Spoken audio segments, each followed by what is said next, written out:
bom nós estarmos juntos mais uma vez. É o programa Bíblia no Meu Dia a Dia. Essa inspiração do nosso querido e saudoso Padre Jonas Abib, que nos faz entender um chamado. A Bíblia deve fazer parte da nossa vida no dia a dia. E é exatamente isso que a Canção Nova oferece nesse momento para você.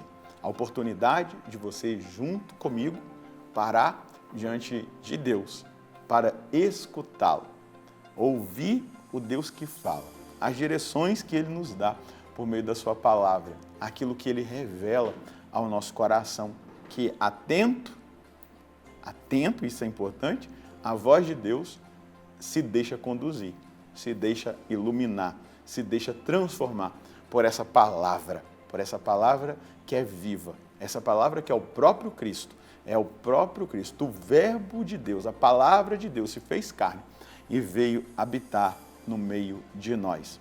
Por isso, eu e você somos muito privilegiados de poder parar um tempinho do nosso dia diante do Senhor para fazer o nosso estudo bíblico e nos alimentar da palavra de Deus. Vamos pedir ao Espírito Santo que Ele possa nos conduzir, nos iluminar no nosso estudo bíblico de hoje. No nome do Pai, do Filho e do Espírito Santo. Amém. Vinde, Espírito Santo, enchei os corações dos vossos fiéis e acendei neles o fogo do vosso amor. Enviai o vosso Espírito e tudo será criado e renovareis a face da terra. Oremos, ó Deus que instruíste os corações dos vossos fiéis, com a luz do Espírito Santo, fazei que apreciemos retamente todas as coisas segundo o mesmo Espírito e gozemos sempre da sua consolação. Por Cristo Senhor nosso. Amém. Quero convidar você a pegar aí a sua Bíblia e também o seu caderno. Vamos anotar o texto que nós iremos estudar hoje. Anota aí, 1 Samuel, capítulo 23, versículos de 14 a 18.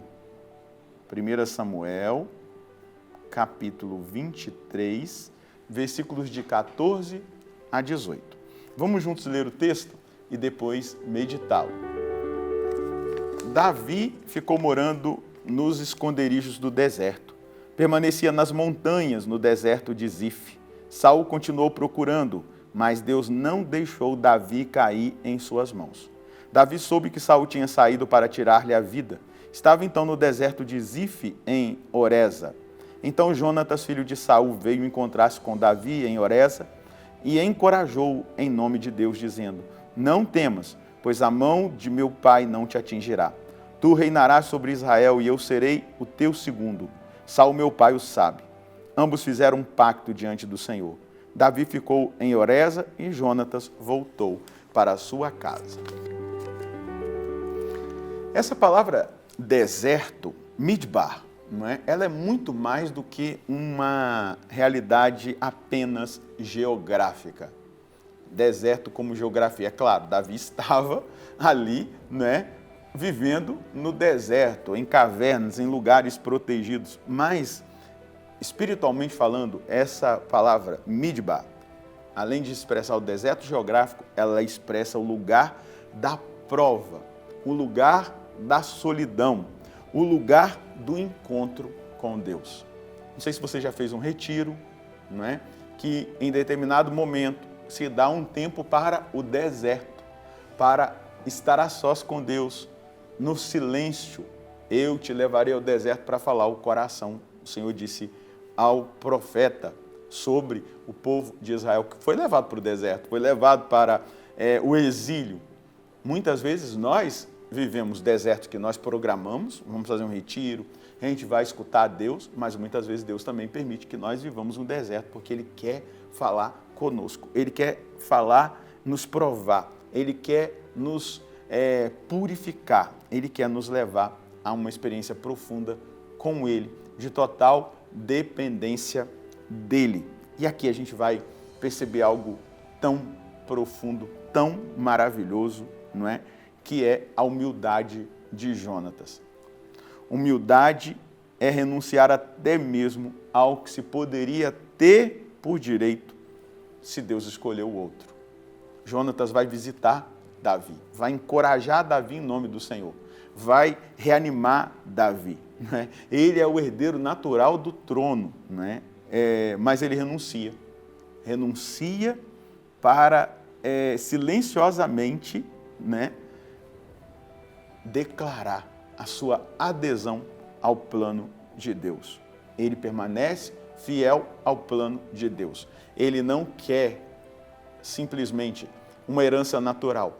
Ele quer a vontade de Deus, porque Deus é soberano em Israel e deve ser soberano em Israel dentro desse contexto que nós estamos aqui, não é?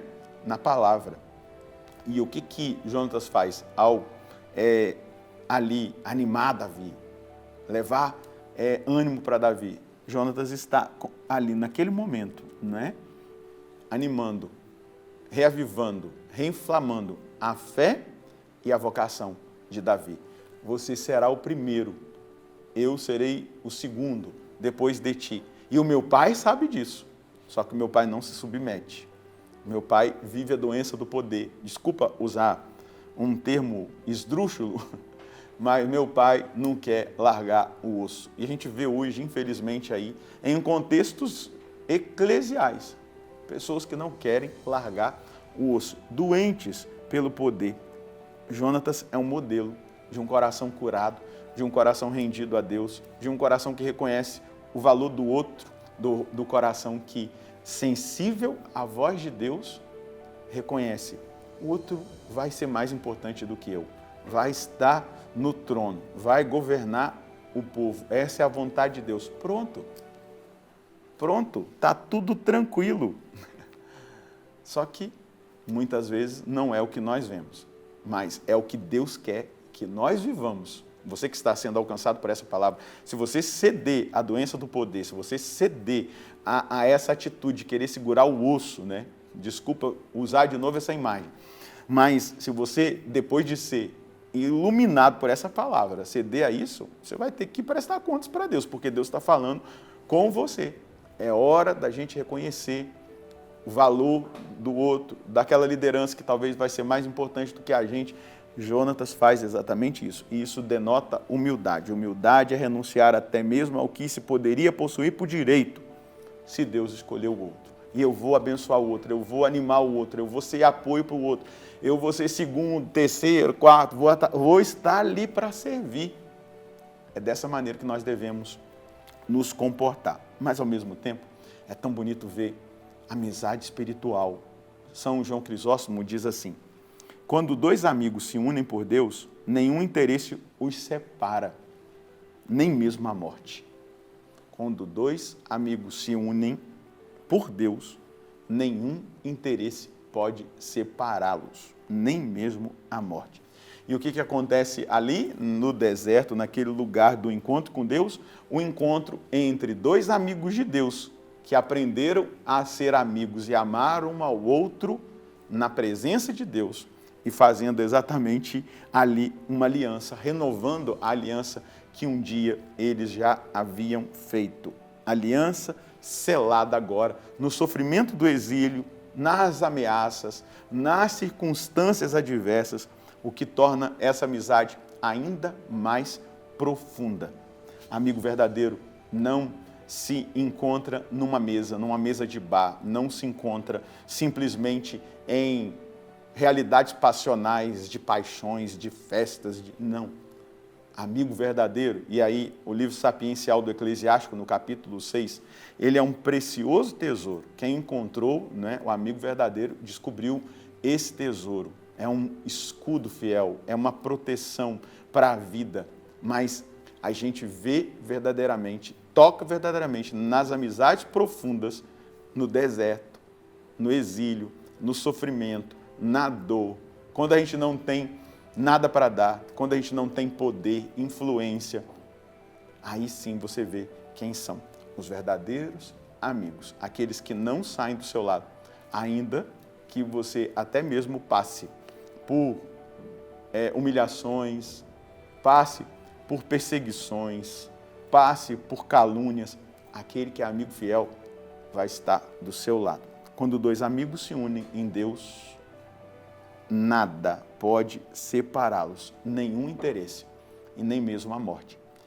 A frase que eu sempre trouxe dessa amizade de Jonatas com Davi para a minha vida e para as minhas amizades é essa, que seja Deus entre nós para sempre. Aprendi com Santa Catarina de Sena, a amizade cuja fonte é Deus, ela nunca se esgota, ela nunca se acaba. Qual é a mensagem que nós podemos colher do texto bíblico de hoje, que nós acabamos de meditar? O Senhor protege e defende aqueles que são os seus escolhidos e que, ao saberem-se eleitos, permanecem na aliança e na fidelidade ao Senhor. Devemos sempre frequentar o deserto, que é lugar da prova, da solidão e do encontro com Deus. Quem se encontra cotidianamente com Deus é transformado por Ele e abençoado com amizades fiéis. Só conseguirá ser fiel numa amizade aquele que cultiva, em primeiro lugar, a amizade com Deus. Abre aspas, quando dois amigos se unem por Deus, nenhum interesse os separa, nem mesmo a morte. É essa a profundidade da amizade de Jonatas com Davi. É esse o resultado do deserto que Davi vivia e experimentava não só geograficamente, mas no encontro com Deus. E é assim que Deus quer que nós vivamos também. Vamos rezar? Senhor, obrigado por essa palavra que me chama a buscar constantemente o deserto, o lugar da prova, o lugar da solidão, o lugar do encontro com o Senhor, mas também o lugar aonde eu posso encontrar com aqueles que são seus amigos e que, sendo seus amigos, podem também ser meus amigos e abençoar a minha vida com amizade fiel, a amizade humilde, a amizade verdadeira, a amizade que edifica, que constrói e abençoa. Eu quero viver dessa maneira, fiel ao Senhor, fiel aos meus amigos, mas que os meus amigos sejam seus amigos e que eu também seja amigo do Senhor para ser um bom amigo para os meus amigos. Amém. É exatamente isso, ser amigos de Deus para sermos bons amigos dos nossos amigos e que eles, sendo amigos de Deus, também sejam bênção e amigos fiéis para a nossa vida, que necessitamos da presença humana do nosso lado. Deus abençoe você e a sua família. Nós nos encontraremos no próximo programa, se Deus quiser, no nome do Pai, do Filho e do Espírito Santo.